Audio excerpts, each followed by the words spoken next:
So, boxing isn't the only thing Adrian Peterson is interested in. The legendary NFL running back not only wants to play football this year, but has also selected the teams he'd like to play for. The 37-year-old made the remarks to TMZ Sports while prepping for his boxing battle against Le'Veon Bell, but more on that later. Stick around because we have everything you need to know about what Peterson is up to and what the future looks like for him. First up, what teams does he want to join? Okay, so Peterson not only plans to still play in the NFL this season, but he also named the teams he wants to join. And there were some big names: the Buffalo Bills, Los Angeles Rams, and San Francisco 49ers. So the thing is, Peterson last appeared for the Seahawks after splitting time with them and the Tennessee Titans earlier in the season. Sadly, he failed to make an impression on either team, so his time there seems a little hazy. He's best remembered for his dominant 10-year career with the Minnesota Vikings, during which he was named to 7 Pro Bowls and won enough awards to make him a household name. But the story takes an unfortunate turn here. Since leaving the Vikings, the player who was once widely regarded as the top running back in the league has now struggled to offer a repeat of his previous success, and we see that in his resume. In the 5 years since leaving Minnesota, Peterson has played for 7 different NFL teams. Only once has he topped 1,000 yards, and that was in 2018,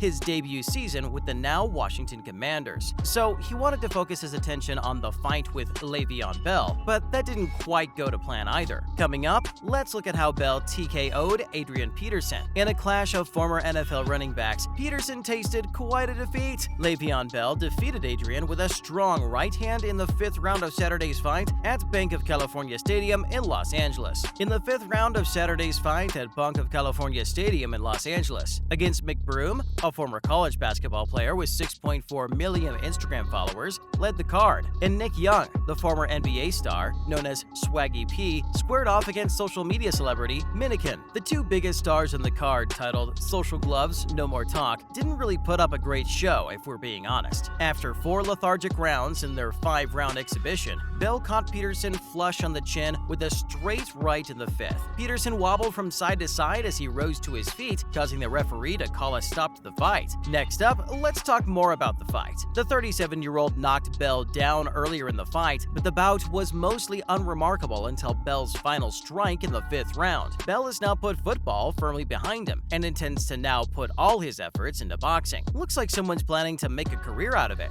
The 30-year-old, who appeared in 8 games for the Tampa Bay Buccaneers and Baltimore Ravens last season, said he hoped to become a ring star following a successful football career. But let's come back to Peterson, who ranks 7th in NFL history with 14,918 career running yards and appeared in 4 games with the Tennessee Titans and Seattle Seahawks in 2021. You have to remember, both athletes haven't formally retired. Peterson has explained that he's always been a fan of boxing and welcomed the opportunity to have fun while staying in shape for a possible comeback to the NFL. Now, does Adrian Peterson believe he's ready to face Jake Paul? So we see how the free agent is the latest big name to explore the world of crossover boxing. Seems like everyone wants to box lately. Or is that just us? After terrorizing opposing defenses on the field, he aimed to be the next big thing in the ring. Well, that didn't work out too great, but he did make it to the 5th round. When a newcomer to crossover boxing makes his debut, we know how Jake Paul's name is touted as a prospective opponent. Every boxer and mixed martial artist has mentioned the YouTuber turned boxer's name at least once or twice, and Peterson was no exception when he debuted on the DAZN boxing show. But his answer may surprise you. The former Vikings running back didn't think he was ready yet to face the problem child and felt like he definitely needed more time. Obviously, no matter how people hate on Jake, he's been doing it for quite a long time, and it takes a lot to go 15 rounds and train your body for a boxing fight. I can't sit here and say I'm ready for all of that, at least he's honest. Coming up, Peterson talked more about boxing. So the thing is, the 37-year-old also discussed the differences between practicing for a boxing battle and an NFL game. He talked more about boxing workouts and talked about how it was a different type of conditioning. This makes sense when we look at how NFL plays last like 5 rounds, and then there's a huddle and things slow down. But in boxing, it's a more constant kind of effort. It's 3 minutes in the ring, but a lot of jumping and striking. Speaking of Jake Paul, the controversial figure will return to the ring on October 29th in Arizona to battle retired MMA superstar Anderson Silva. Now, let's look at what else is happening in NFL. Coming up,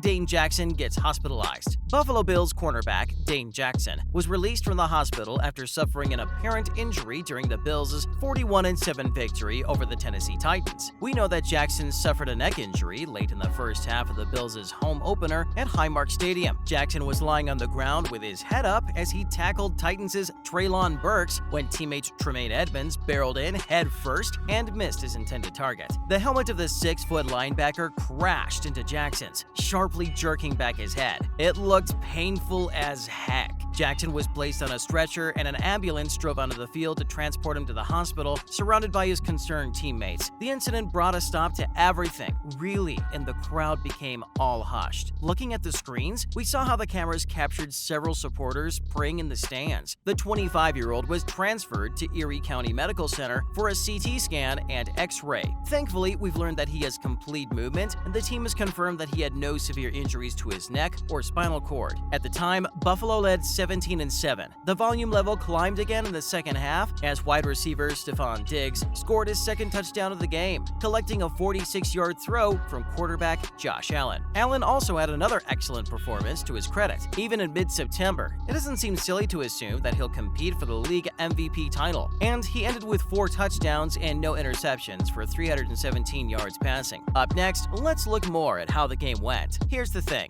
Diggs added his third touchdown in the third quarter to make it 34-7 for a 43-yard touchdown by Matt Milano that totally changed the game. It also put the crowd into a complete frenzy. The overwhelming performance in the 41-7 victory solidifies the Bills' reputation as one of the main Super Bowl candidates, especially after their season opening 31-10, thrashing the defending champs. Sean McDermott's team is currently the clear favorite among bookies. The Titans, who were expected to be one of the greatest teams in the AFC, were defeated in their first game by the New York Giants and will definitely need to rebound after a disappointing night in Western New York. In the other game, the Philadelphia Eagles improved to 2-0 on the season with a 24-7 victory over the Minnesota Vikings. And hey, Jalen Hurts had a good day, completing 26 of 31 passes for 333 yards. He threw 1 touchdown, 1 interception, and gained 57 yards on the ground. But Kirk Cousins didn't have the same luck as the Eagles' defense picked him off 3 times. Now, finally, NFL warns Bruce Arians over sideline conduct. So, according to ESPN, the NFL handed former Tampa Bay Buccaneers coach Bruce Arians a warning concerning his behavior on the sideline at the game against the New Orleans Saints. Arians, who now works in the Bucs front office as senior assistant to general manager Jason Licht, was on the sideline during the Bucs' 20-10 win over the Saints and became